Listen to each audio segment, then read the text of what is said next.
Aujourd'hui, je réponds à vos questions que vous m'avez posées la semaine dernière.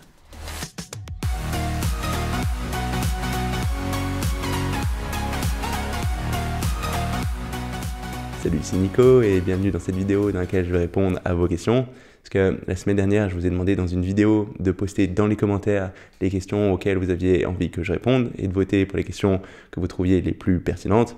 Vous avez été très nombreux à poser vos questions, à voter, et du coup aujourd'hui, la semaine suivante de cette vidéo, je voulais répondre à un maximum de ces questions en commençant par les questions qui ont eu le plus de votes.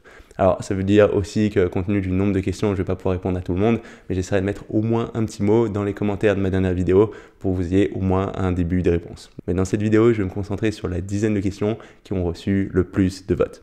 Alors c'est parti, la première question, elle me vient de Léna qui me demande si c'est vraiment important d'avoir des protéines directement après l'entraînement ou si attendre 1 ou 2 heures après cet entraînement, ça fait une grosse différence en termes de progression.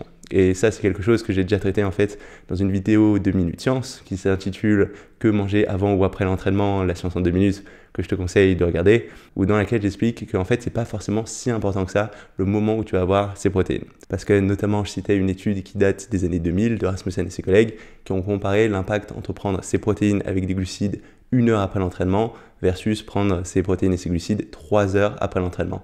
Et d'un point de vue synthèse protéique, il n'y avait pas vraiment de différence entre ces deux cas de figure. Et même dans une méta-analyse de 2013, Brand Schottfeld et ses collègues se sont intéressés justement à ce thème de la consommation de protéines après l'entraînement et ont même mis en avant qu'apparemment le timing, le moment où tu prenais ces protéines, il n'allait pas être tellement important et que c'était plus la quantité totale de protéines sur l'ensemble de ta journée qui faisait la différence. Et qu'en fait, la plupart des recherches qui mettaient en avant un côté positif du fait de manger ces protéines juste après l'entraînement, c'était plus lié au fait que ces pratiquants qui prenaient cette collation protéinée, ils avaient globalement plus de protéines sur l'ensemble de la journée.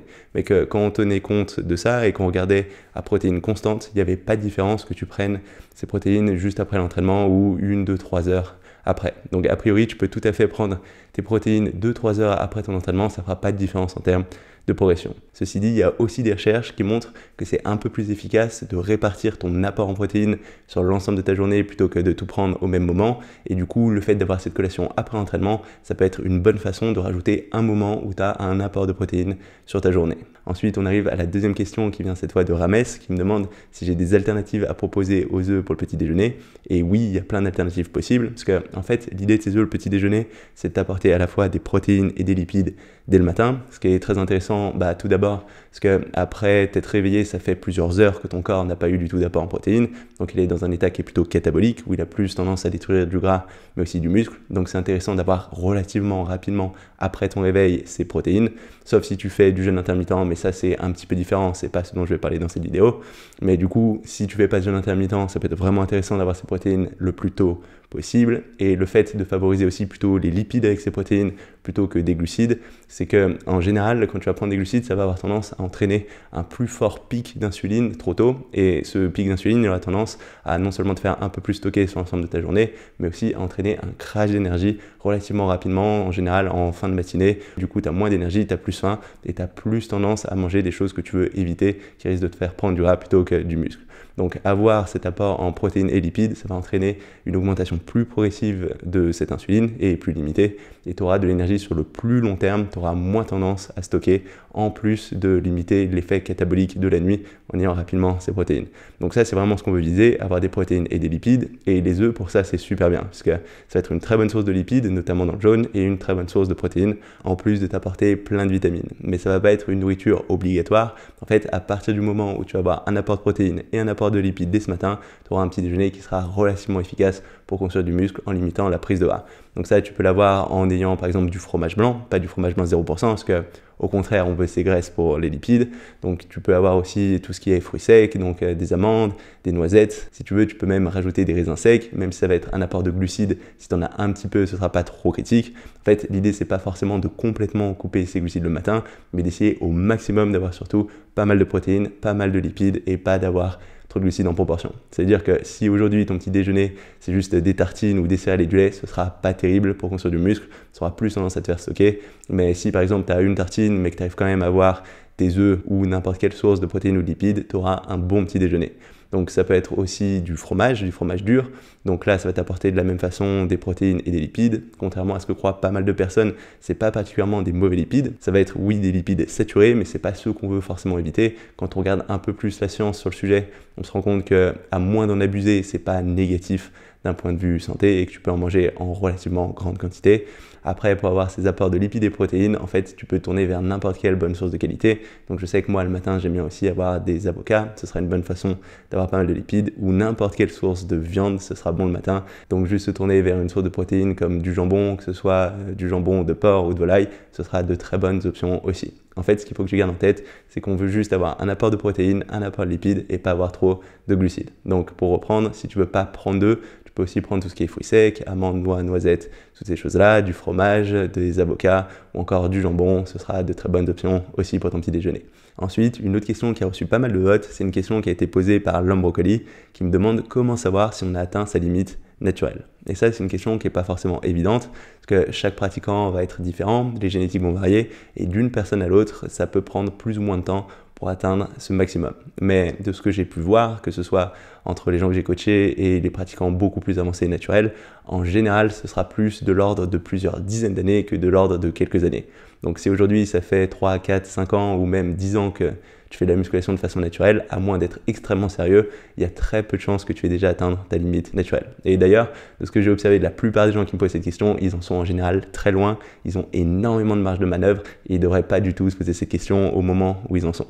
Après, il faut aussi avoir conscience que c'est normal que ta progression ralentisse.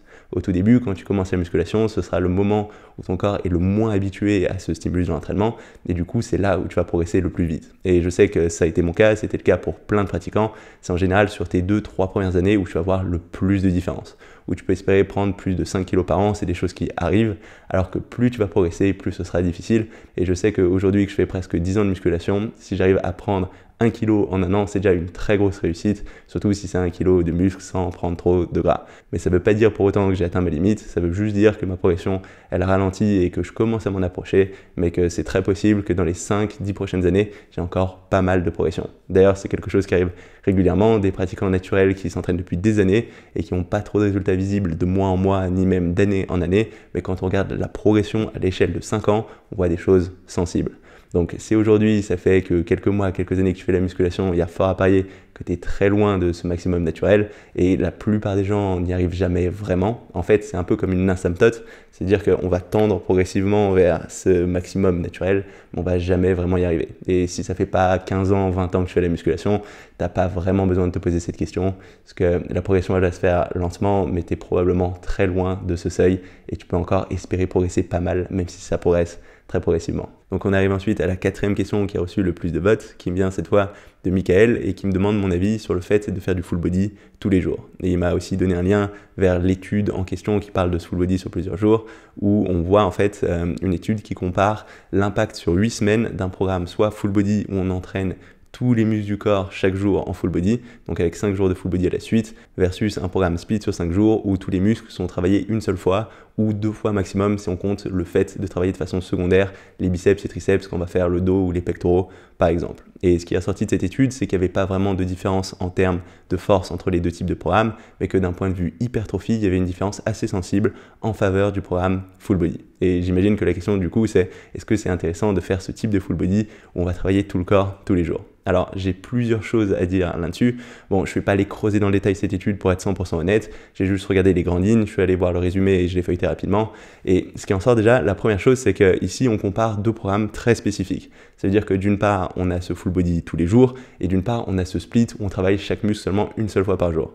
Et la première chose que j'ai à dire autour de ça, c'est qu'on sait déjà que tout ce qui est split avec une fréquence de seulement une seule fois par semaine, en général, c'est pas des choses qui marchent très bien. Donc, je suis pas spécialement surpris qu'un full body, même en s'entraînant tous les jours, qui permet plus de fréquence, soit plus efficace qu'un bro split classique sur des personnes naturelles où on entraîne chaque muscle seulement une fois dans la semaine, parce que ces programmes, la science a déjà montré, c'est pas des choses qui marchent très bien. Mais ça ne veut pas dire pour autant que ce full body où on travaille chaque muscle tous les jours soit plus efficace qu'un full body où on travaille tous les 2 jours. Parce que là, encore une fois, c'est une comparaison très spécifique entre 2 types de programmes précis, mais on ne sait pas si les résultats auraient été aussi meilleurs avec ce full body tous les jours par rapport à un full body classique où on travaille tout le corps 1 jour sur 2 au lieu de le travailler tous les jours. Après, il y a aussi autre chose, c'est que ce programme, il a été suivi seulement sur 8 semaines, donc ça peut paraître assez long puisque ça fait 2 mois. Mais en fait, quand on regarde la progression en musculation qui se fait plus à l'échelle de plusieurs années, ça ne veut pas dire que sur le plus long terme, ce soit quelque chose de très efficace.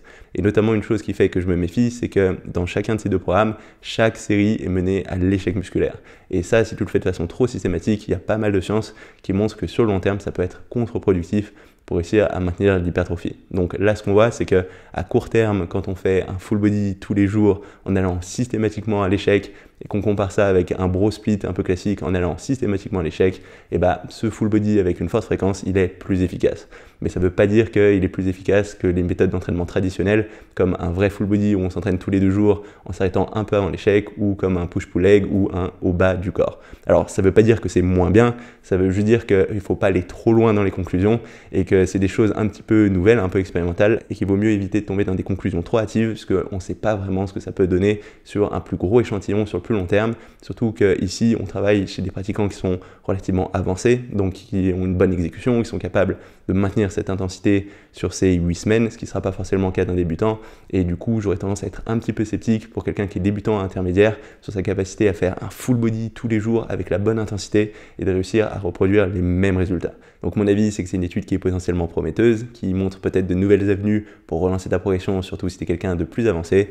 Mais si aujourd'hui tu es quelqu'un de plutôt débutant, intermédiaire, que ça fait que quelques années que tu t'entraînes, ça sert à rien de chercher dans ce type de format trop compliqué qui n'ont pas forcément fait énormément leurs preuves et se concentrer sur des choses comme des full body classiques, des hauts bas du corps ou des push-pull legs. Selon moi, c'est la version la plus sûre pour construire du muscle et de la force.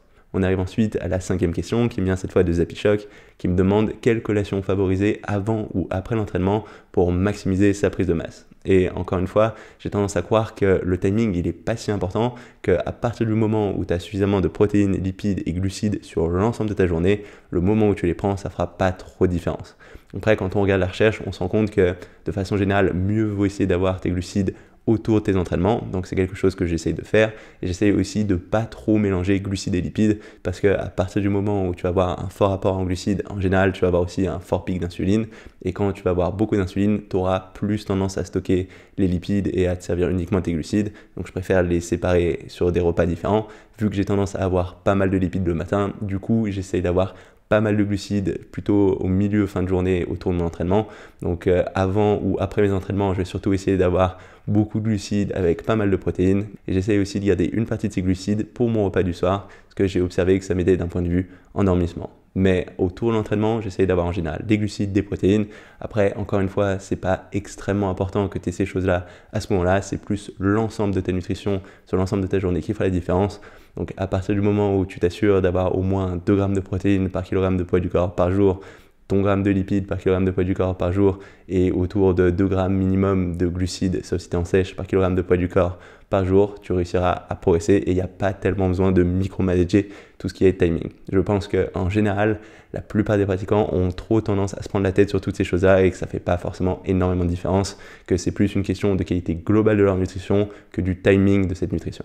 On arrive ensuite à une 6e question de NSK Coco et 53 qui me demande quel est le temps de repos idéal entre les séries et entre les exercices. Et là encore, j'ai fait une vidéo déjà dessus où j'ai fait le tour de la science pour essayer de déterminer ce temps de repos idéal que je vais vous remettre dans la description de cette vidéo. Et ce qui en est ressorti, c'est que de façon générale, des temps de repos plutôt longs, autour de 1 minute 30, 2 minutes, voire 3 minutes, c'était plutôt positif pour réussir à la fois à construire de la force et de l'hypertrophie. C'était particulièrement vrai pour la force, mais vrai aussi pour l'hypertrophie.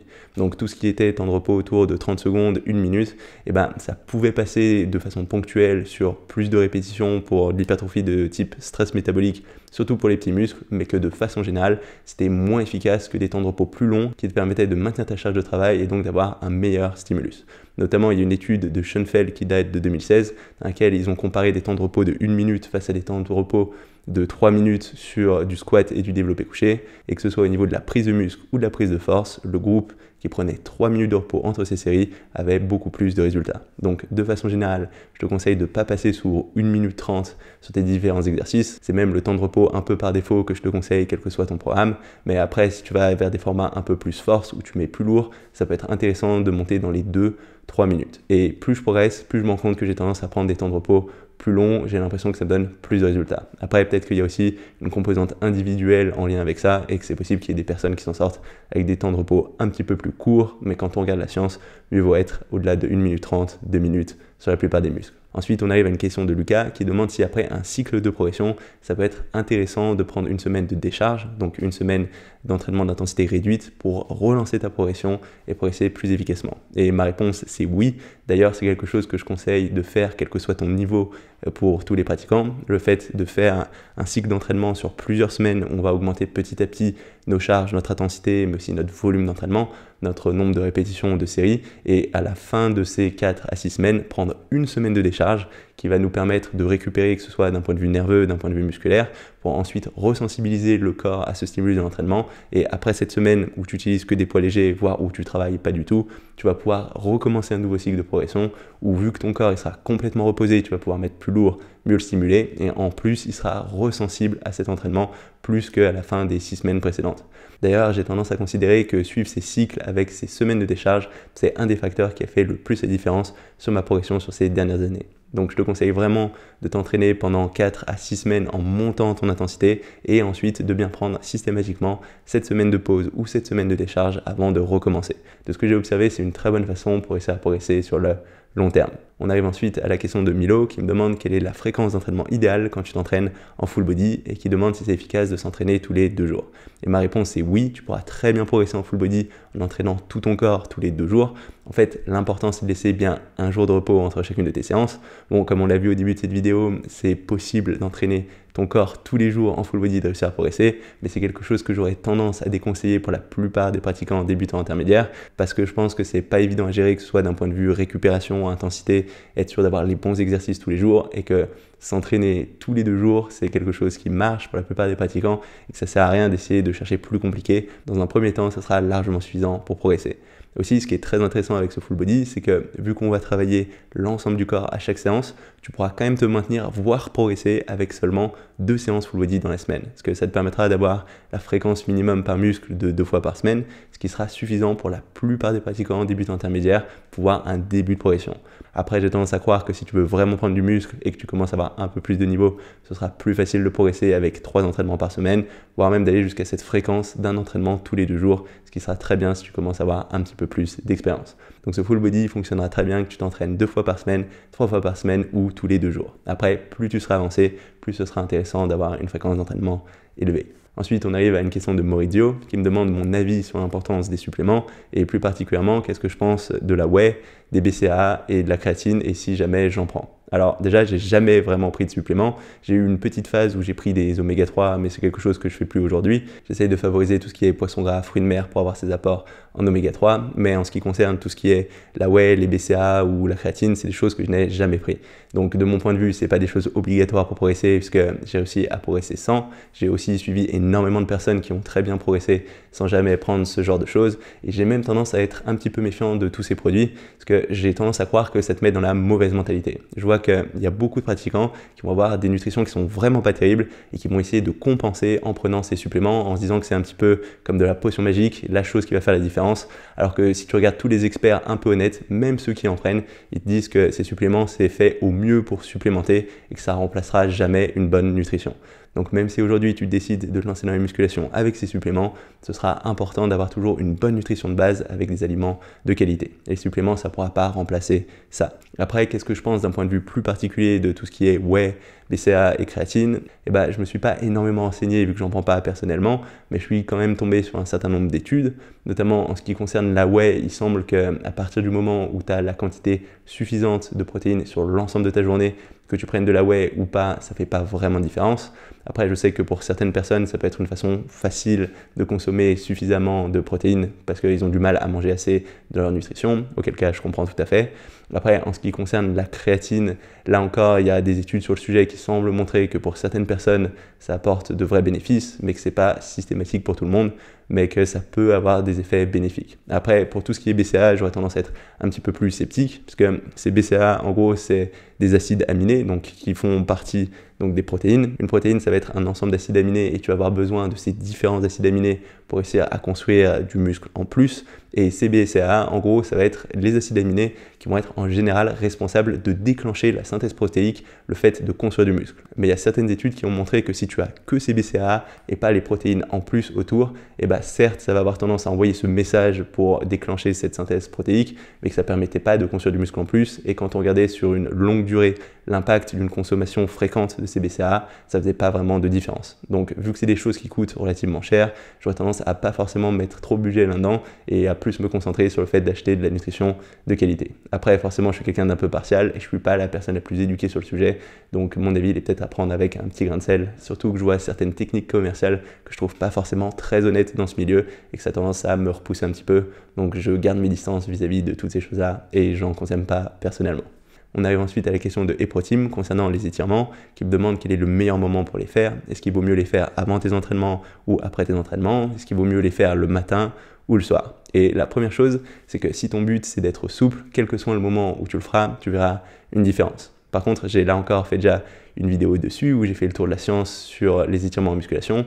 Et ce qui ressort, c'est que si tu fais des étirements statiques avant tes séances, ça aura tendance à diminuer légèrement tes performances et que de façon générale, mieux valait faire ces étirements statiques en fin de séance si ton but c'était de maximiser ta prise de force, ta prise de muscle. Moi, il y avait cependant une exception à cette règle et c'est ce qui concerne les étirements dynamiques, c'est-à-dire les étirements où tu vas aller au bout de ton amplitude mais où tu ne vas pas maintenir cet étirement complet. Et dans ce cas-là, il semblait que faire ces étirements dynamiques en début de séance, ça avait un impact pour le coup positif sur ta force, sur ta progression sur le plus long terme. Donc par exemple, prendre le temps de réaliser du squat avec une bonne amplitude, bien descendre jusqu'en bas, bien jusqu'en haut, avec des poids légers avant de faire ta séance de jambes, ça peut être des choses positives, ça peut t'aider à avoir de meilleures performances sur le reste de ta séance. Après, en ce qui concerne le fait de s'entraîner le matin ou le soir, je sais que personnellement, j'ai tendance à favoriser le soir, parce que le matin, j'ai tendance à avoir le corps qui est plus rigide, à avoir plus de douleur, à être moins à l'aise, et c'est des choses que j'ai moins le soir. Mais de ce que dit la science, a priori, dans les deux cas, tu arriveras à progresser. Si ton but c'est d'être souple, tu peux le faire aussi bien le matin que le soir, et j'aurais tendance à te conseiller de le faire au moment où c'est le plus facile pour toi. Donc voilà, ça va être tout pour ce premier Q&A, ces questions-réponses. Encore merci pour toutes vos questions. C'était vraiment très intéressant. Je pense que j'en ferai d'autres à l'avenir, peut-être même toutes les semaines. Donc surveille bien tes abonnements YouTube. Je pense que je mettrai bientôt un post en vous demandant vos questions pour les questions-réponses suivantes. D'ailleurs, si tu ne l'as pas encore fait, n'hésite pas à cliquer sur la petite cloche sous cette vidéo pour recevoir les notifications quand je mets ce genre de choses et savoir si jamais j'ai répondu à ta question. Donc voilà, ça va être tout pour cette vidéo. Si jamais ça t'a plu, comme d'habitude, n'hésite pas à mettre un petit pouce bleu. Si t'es pas encore abonné à ma chaîne YouTube, n'hésite pas à le faire maintenant pour savoir quand je sortirai de nouvelles vidéos. Je ressors toutes les semaines et on se retrouve très rapidement. Salut!